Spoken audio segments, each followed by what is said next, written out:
What's the best way to grow players in FIFA 23 career mode? If you clicked on this video, that's probably what you're trying to find out, and so that's what I'm going to show you in this video. Now the first one is development plans. Now they're kind of boring going through the whole squad and giving them a development plan, but trust me, it's worth it if you want to improve your players overall as fast as possible. So what you do is you go on Squad Hub and then select the player you want to start with. So let's use Sergio Gomez as an example. Go on development plan.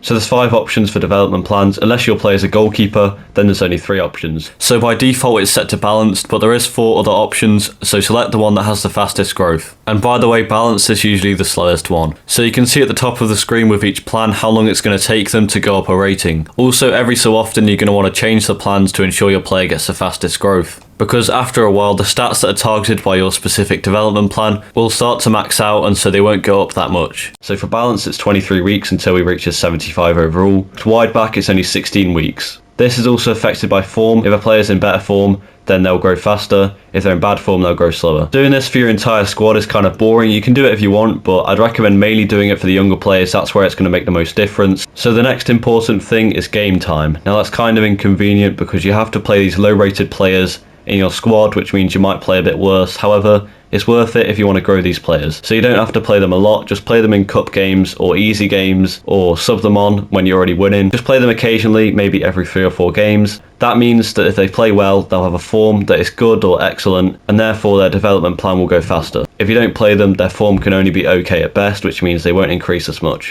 So if you don't want to play this player, then you can loan them out instead. So what you do is select them on Squad Hub and add them to loan list and accept a loan offer. While your player's out on loan, they will receive a boost to their overall rating and their potential.